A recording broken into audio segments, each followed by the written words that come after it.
এবার ধুরন্ধর নিয়ে সেকেন্ড যে কন্ট্রোভার্সি যেটা হচ্ছে, and it is one of the saddest thing I have ever witnessed. Ranveer Singh বা রণবীর কাপুর বা এই বলিউডের যারা আছে, তোমাদের কি মনে হয় এদের ব্যাপারে?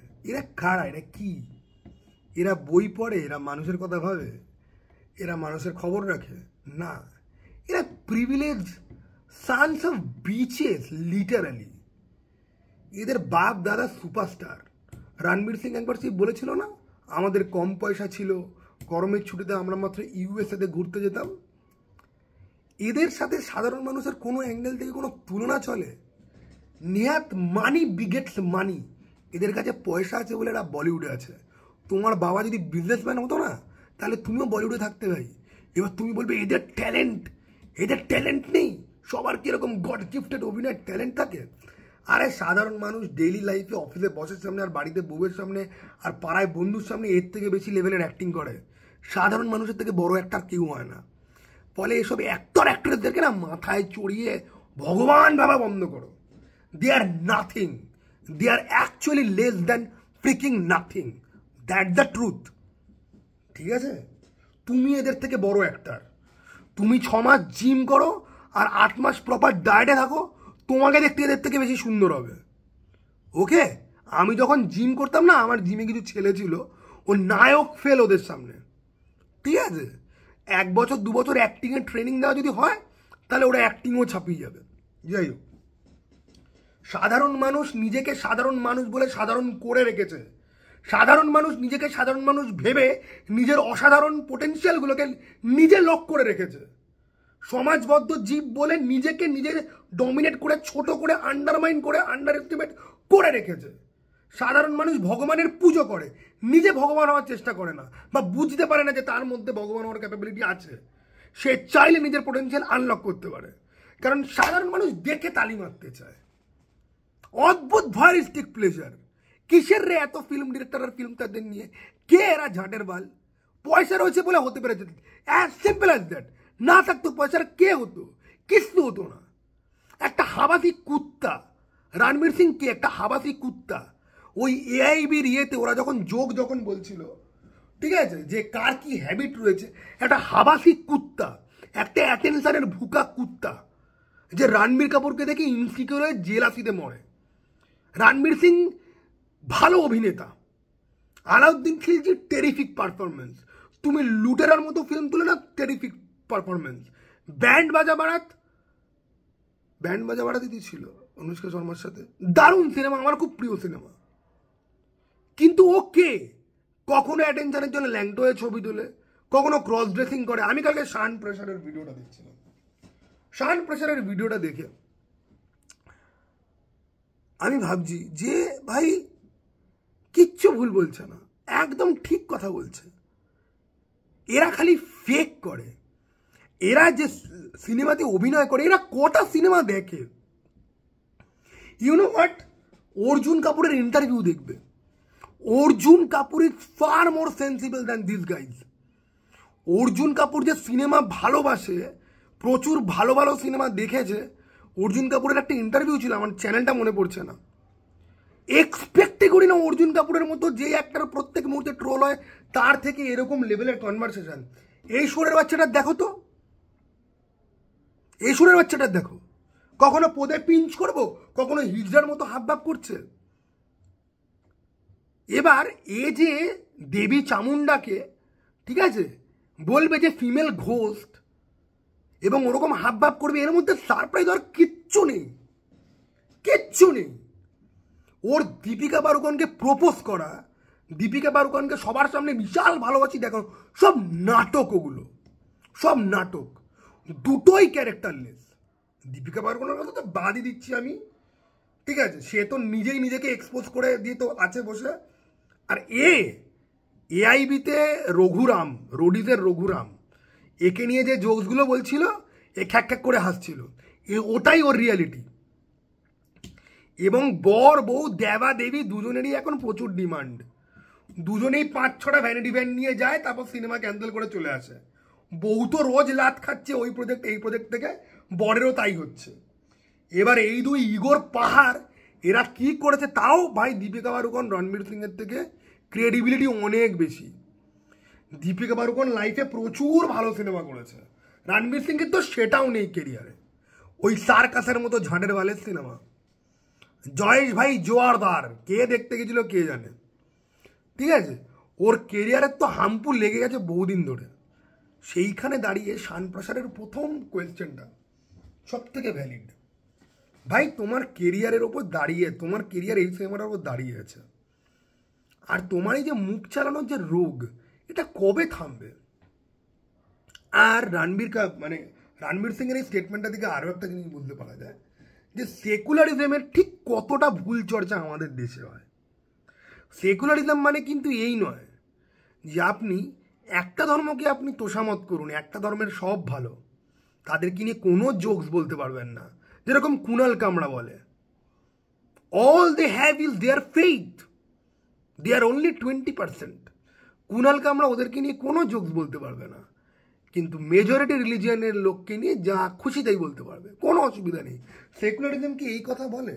সেকুলারিজম বলে সমস্ত ধর্মকে সম্মান করবে।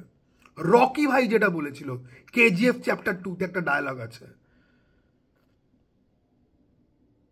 কি আমার ধর্মে সমস্ত ধর্মকে সমান রেসপেক্ট করার দিয়েছে। রকি ভাই যখন ওই বিদেশে ওই লোকটার সাথে, ওই শেখটার সাথে যখন দেখা করতে যাবে, যেখান থেকে বন্দুক কিনে নিয়ে আসবে, ওই সিনটাতে ইনায়েত খালিলের সাথে দেখা যখন করতে যাবে, রকি ভাইয়ের ওই ডায়লগটা মনে করে দেখবে। ওইটা হচ্ছে গিয়ে সেকুলারিজম, যে আমি সমস্ত ধর্মকে সম্মান করি।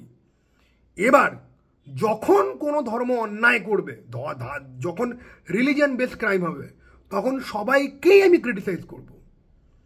আজকে একটা হিন্দু লোক যে পলিটিক্যাল ঝান্ডার তলায় থেকে কোনো দলিত মেয়েকে রেপ করছে, তাকেও যেরকম আমি বলবো যে ভাই এ তো নিজের সিস্টেমের পুরো ফায়দা নিচ্ছে, ভাইস ভার্সা অন্য দলের জন্যও কিন্তু পুরোপুরি যায়, অন্য ধর্মের জন্য পুরোপুরি কিন্তু যায়। এবং সেকুলারিজম হচ্ছে কি ওটাই। কিন্তু আমাদের নর্মাল হিন্দুরা, এদের কাছে সেকুলারিজম মানে হচ্ছে গিয়ে যে ওই কুনাল কামরা মার্কা যুক্তি, 20%। ওদেরকে নিয়ে আমি কিছু বলবো না, বাট নিজের ধর্মকে আমি ছোট করব, নিজের ধর্মের রিচুয়ালকে ছোট করব, দেব দেবীকে ছোট করব, সবাইকে ছোট করব। আমি নিজে যেখান থেকে বিলং করি সেখানে আমি আঁকবো, মুদবো, ঠিক আছে, অপমান করব, যা ইচ্ছা তাই করব, যা খুশি তাই জোকস বলবো। আর এটা আমি ব্রাহ্মণদের মধ্যে টেন্ডেন্সি আরও বেশি দেখি। আমি তো ব্রাহ্মণ নই, ক্ষত্রিয়। ব্রাহ্মণদের আমি দেখি ওরা যেন নিজেরা ব্রাহ্মণ বলে আরও যেন বেশি ভ্যালিডেটেড ফিল করে যে আমি আমার ধর্মকে অপমান করছি। আরে যেই পুরোহিত দর্শন করেছে বা যেই মন্দিরে কোনো কালোবাজারি চলছে, তাদেরকে ক্রিটিসাইজ কর না, কে বলেছে? সবাইকে কেন ক্রিটিসাইজ করছিস? কিসের জন্য? তারপরে বলবে আমি তো নাস্তিক। তুই নাস্তিক হওয়া মানে কি এই যে ভগবানকে খিস্তি মারা? আমি নাস্তিক, আমি ভগবানে মানি না, যে যাকে আমি মানি না, যার অস্তিত্ব আমি বিশ্বাস করি না, তাকে আমি খিস্তি মারছি। ওয়াও। এবং রণবীর সিংয়ের ব্যাপারটা আপনি দেখুন, রণবীর সিংয়ের কথাতে যারা রেগে গেছে তাদেরকে লোকে বলছে যে তোমরা তো বেশি সিরিয়াস হয়ে যাচ্ছ।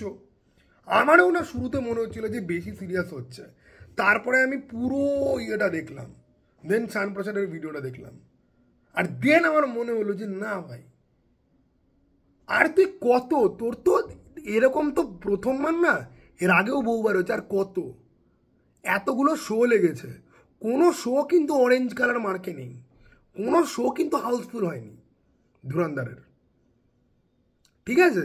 এবং এই সিনেমা হাত থেকে বেরিয়ে যদি যায় তাহলে খবর আছে ভাই।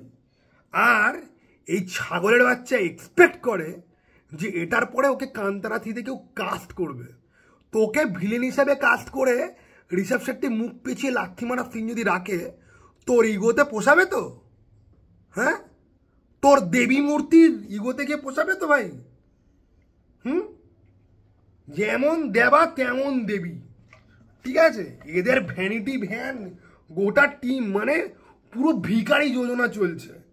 আমাকে সিনেমায় কাস্ট করা মানে আমার 100টা 5টা কুত্তা, আমার মেকআপ আর্টিস্ট থেকে শুরু করে আমার দেহরক্ষী, সবার খরচ তোমাকে নিতে হবে। কে রে ভাই তুই? কত বড় স্টার?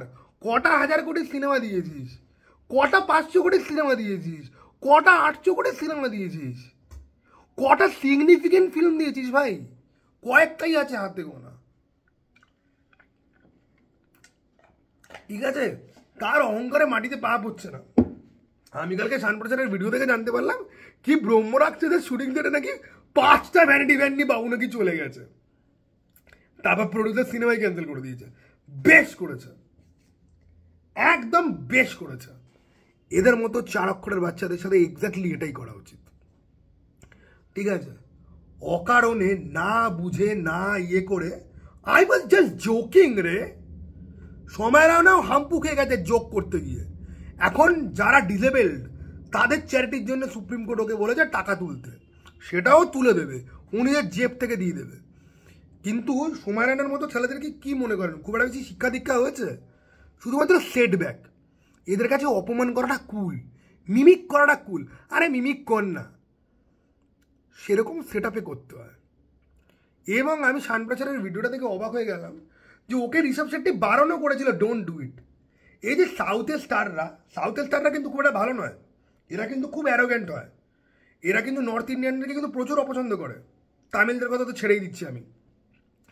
কিন্তু অ্যাটলিস্ট নিজের রিলিজিয়ান বা নিজের ধর্মের প্রতি বা নিজের দেবদেবীর প্রতি এদের একটা ভক্তি কিন্তু রয়েছে। এরা পালসটা বোঝে, যেই জন্য এদের ফিল্ম এত সেলিব্রেটেড হয়। এই 4 অক্ষরগুলো সেটা বোঝে না। আরে দেখে শেখ, তোর মাথায় বুদ্ধি নেই তো কপি কর না ভাই। তোকে লোকটা বারণ করলো লিটারালি যে এরকম না করতে, এবং করে তুই কেসটাকে। ঠিক আছে, তো এই ছিল গিয়ে এই পুরো কন্ট্রোভার্সিটা নিয়ে আমার বক্তব্য। তবে জানো তো, এই কন্ট্রোভার্সিটা যত বেশি লাইট পেয়েছে তার থেকে বেশি লাইট কি পাওয়া উচিত ছিল? এই যেই মেজর, যার লাইফের ওপর বেস্ট বলে এই সিনেমাটা নিয়ে ঝামেলা হচ্ছে, সেই মেজরের মোহিত শর্মার মায়ের আমি একটা ইন্টারভিউ দেখলাম বেশ কিছুদিন আগে, এবং ইন্টারভিউটা দেখে আমার চোখে জল চলে এসছে। এটাই হচ্ছে কি আমাদের দেশের অ্যাকচুয়াল রিয়ালিটি। যারা দেশের জন্য প্রাণ দেয় তাদের বাবা মা মেডিকেল ফেসিলিটি পর্যন্ত পায় না। এটা আমাকে অ্যাকচুয়ালি একটুখানি ডিগ করতে হবে যে রিয়েলি কিছুই পায়নি বা খুব ন্যূনতম পেয়েছে বা কী ব্যাপার। আর আমি লিটারালি মনে করি কোনো আর্মি পার্সোনাল দেশের কাজে শহীদ যদি হচ্ছে, তার ফ্যামিলিকে মিনিমাম 15 থেকে 20 কোটি তো দেওয়া উচিত। কেন্দ্রীয় সরকার, রাজ্য সরকার এরা এক একটা কেস জেতার জন্য এত টাকা এরা ইনভেস্ট করতে পারে, কিন্তু একজন শহীদের বাবা মাকে দেওয়ার জন্য 15 কোটি 20 কোটি আজকে দিনে ইনাফ নয়। এবং সমস্ত মেডিকেল এক্সপেন্সেস দেওয়া উচিত নয়। 15-20 কোটি দাও, নাহলে সমস্ত মেডিকেল এক্সপেন্সেস দাও, এবং মাসে মাসে অ্যাটলিস্ট 1.5 লাখ টাকা করে এদের বাড়িতে পাঠানো উচিত। এটা আমি মনে করি, এটা আমি রিয়েলি মনে করি আজকের দিনে দাঁড়িয়ে। কারণ ভাই আজকের দিনে কটা লোক রে আর্মিতে যায় দেশের জন্য ভেবে, কটা লোক যায়? অনেকে বলবে গরিবের ছেলেরা যায় কারণ তাদের গায়ে জোর আছে, তাদের মাথায় বুদ্ধি নেই। এসব ফালতু কথা আমার সামনে বলতে আসবেন না প্লিজ। আমার সামনে কোনো পুলিশ বা আর্মিতে কাজ করার লোককে নিয়ে খিল্লি করার আগে খুব ভেবে চিনতে, কারণ আমার নিজের যাওয়ার ইচ্ছা ছিল, আমি যেতে পারিনি। ওই পজিশনের জন্য আমার ভীষণ রেসপেক্ট রয়েছে। ঠিক আছে, তো কোনো রকম ফালতু কমেন্ট যেন না যেন দেখি কমেন্ট বক্সে। ঠিক আছে, এবারে ইউটিউবাররা এই ইন্টারভিউটাকে কভার করে একটা ভিডিও বানাতে পারতো। এটাকে নিয়ে সবাই কিন্তু জুড়ে দিয়েছে যে মোহিত শর্মার লাইফের ওপরেই এটা তৈরি হচ্ছে, এবং এই নিয়ে যোগী বাবা প্লট থেকে শুরু করে সবাই ভিডিও বানিয়েছে। আমাদের এখানেও একজন ভিডিও বানিয়েছে দেখলাম, আসল ধুরন্ধর কে, তাতে কিন্তু ওই মোহিত শর্মার কথাই কিন্তু বলা কিন্তু হয়েছে। সবাই 2-2 4 করে নিয়েছে। যখন এই পুরো কেসটা চলছে, মোহিত শর্মার মা বলেছেন, এবং এটা নিয়ে ভাই কোর্ট কাছারি অবধি হয়েছে, দিল্লি হাইকোর্টের কাছে অ্যাপিল করা হয়েছে যে এই সিনেমার সমস্ত শুটিংয়ের ফুটেজ, র ফুটেজ, স্ক্রিপ্ট সমস্ত কিছু রাখা হোক, এবং ডিরেক্টর দাবি করেছে যে না, ওই মেজরের ওপর বেস করে নয়। ঠিক আছে, ক্যারেক্টারগুলো বিভিন্ন রকম টাইম জাম্প করা হয়েছে, তো সেটা নিয়ে কেউ কোনো ভিডিও করলো না। সবাই এই রণবীর কাপুরের এই ইয়েটা নিয়ে, রণবীর সিংয়ের এই ইয়েটা নিয়ে একটা আর্মি পার্সোনালের মা কতটা ভেঙে পড়েছে, কতটা দুঃখে রয়েছে, সেটা নিয়ে কারোর ডিসকাশনের সময় হলো না। সবাই রণবীর সিংকে মোরাল ইয়ের ক্লাস দিতে ব্যস্ত। এন্ড আমার কোথাও না কোথাও গিয়ে মনে হয় তুমি দুটোই তো করতে পারতে না বাবা। তুমি দুটো যদি করতে তাহলে পর বেশি ভালো হতো। বাট যাই হোক, এনিওয়ে, চলো টাটা ভাই, আবার যেন দেখা পাবো।